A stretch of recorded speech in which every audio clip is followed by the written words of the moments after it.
संविधान है, ये संविधान को खत्म करना चाहता है बीजेपी। और जनता की जनता, यहाँ की माता बहने भाई बंधुओं ने संविधान बचाने के लिए कामेश्वर बैठक को बीजेपी के दलाल का करके नकार दिया, वोट कटवा का करके नकार दिया।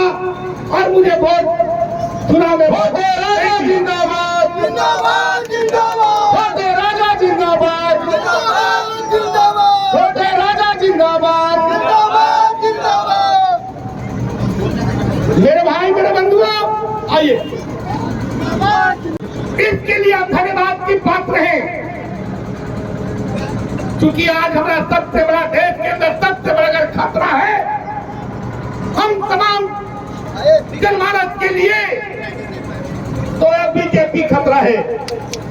वही परिस्थिति आज फिर से झारखंड की परिस्थिति में खड़ा हो गया है।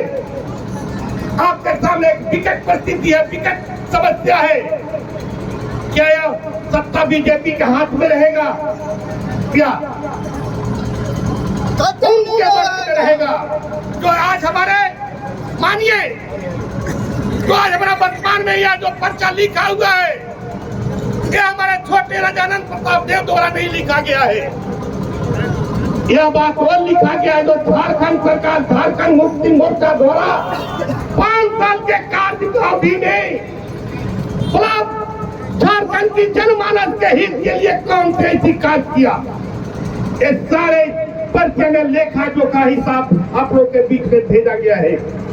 मैं कहना चाहता हूँ कि बीजेपी की भी सरकार ने जब से यहाँ पर सरकार चलाया है, वो भी अपना लेखा जोखा जनमानस का हित के लिए वो भी पेश करे, हम उनको भी देखना चाहते हैं।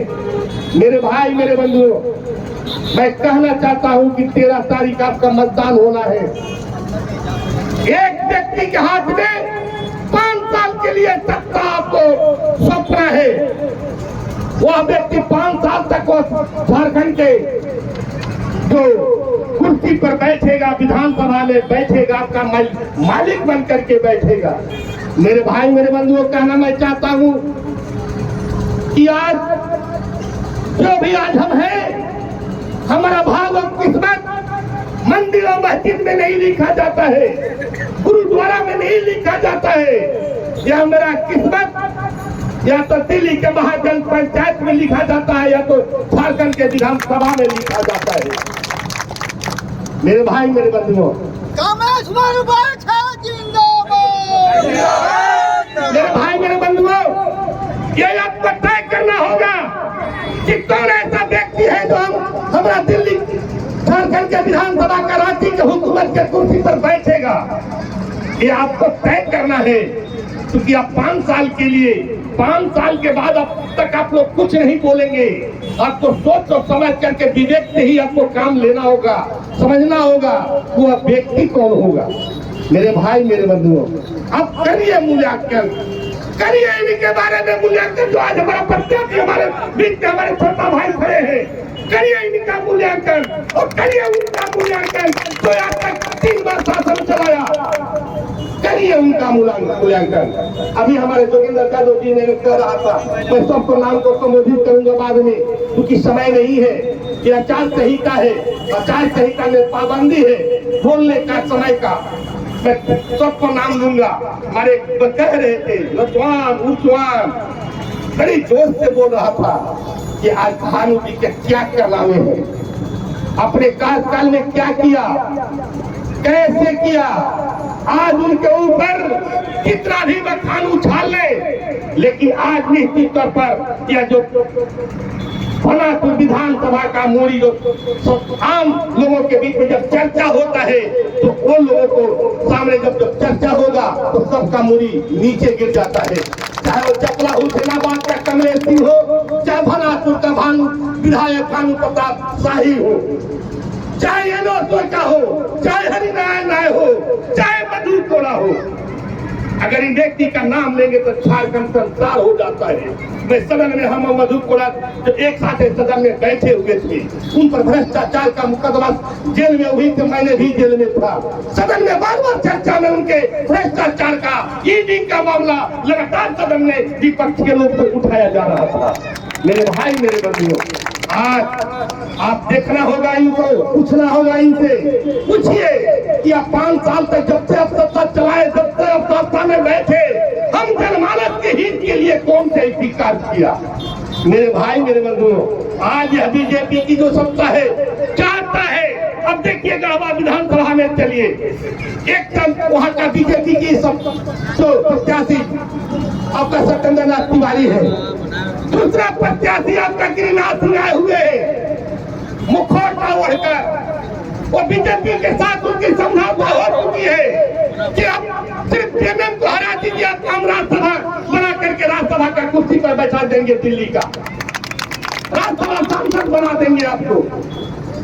तो मेरे भाई मेरे बंधुओं, आज आप इन बहुमतियों को पहचानना होगा, आज इनकी कार्यकाल को देखना होगा, पूछना होगा उनसे, भानु जी से, कि आपने एक समय नौजवान संघर्ष मोर्चा बनाया था, उन नौजवान संघर्ष मोर्चा का क्या उद्देश्य था, वो संगठन को ले आकर किस कब्र में डाल दिया, कहाँ ले आकर कब्र में दफना दिया।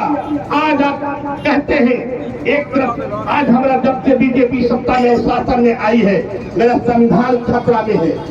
अगर अब दुर्भाग्य रहा कि बहुमत से सरकार नहीं बना पाया, यहाँ प्रमुख की जनता धन्यवाद है, मैं हार्दिक रूप से धन्यवाद देता हूँ, फिर भी कम है कि कामेश्वर बैठा का वोट नहीं दिया, वो इंडिया गठबंधन को वोट दिया, क्योंकि जनता यहाँ का समझ चुकी है कि मेरा संविधान आज खतरा में है। कामेश्वर बैठा का वोट दे देंगे तो यहाँ पर बीजेपी जीत जाएगा, लेकिन बीजेपी जीत गया।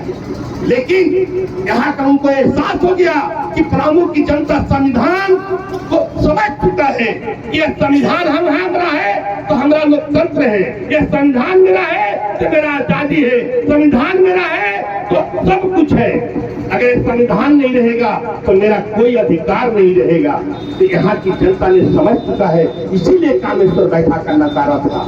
तो मैं कहना चाहता हूँ कि आज मैं तमाम लोगों को मैं कहना चाहता हूँ कि आज दिल से मैं कहना चाहता हूँ कि आप लोग 5 साल की एक व्यक्ति के हाथ में आपको सत्ता देना है, आत्मा पर हाथ रख करके अब जाए घर में, नहा धोआ करके घर पे खटिया पर सोवे रात में, अब पूछिए कहिए कि हे आत्मा मुझे बता दो कि 13 तारीख का एक व्यक्ति के हाथ में मुझे सत्ता देना है, 5 साल के लिए अपना भविष्य देना है, वो व्यक्ति मेरा किस्मत अब तक दिल लिखेगा, वो व्यक्ति कौन होगा, वो व्यक्ति कौन होगा। तो निश्चित पहले आत्मा पुकारेगा कि आज जो हमारा जो चाहे मैया योजना हो, अबुआ आवास हो, आज वृद्धा पेंशन हो, समान योजना जो है, वन अधिनियम पट्टा है, कई सारे चीज इस आपको है, पढ़ने में टाइम लगेगा, समय नहीं है। तो मेरे भाई मेरे बंधुओं, मैं कहना चाहता हूँ कि आत्मा आपका पुकारेगा और कहेगा कि वो भ्रष्टाचारी व्यक्ति जो विधानसभा अगर जनता ने अगर सर उठा करके जाएगा कहीं और कहेगा कि आप ही के विधायक ने आपका ईडी और दवा घोटाले में जेल में था, तो निश्चित तौर पर आपका मुंह का सर आपका झुक जाएगा। तो मैं कहना चाहता हूँ कि आप लोग में नकारे और बहादुरी के साथ हर मोर्चे पर के साथ आप मुकाबला करें, यह आपकी जीत सुनिश्चित है। क्या भी कितना कुछ कर ले, कितना भी हवा बकले, वो हार गया है।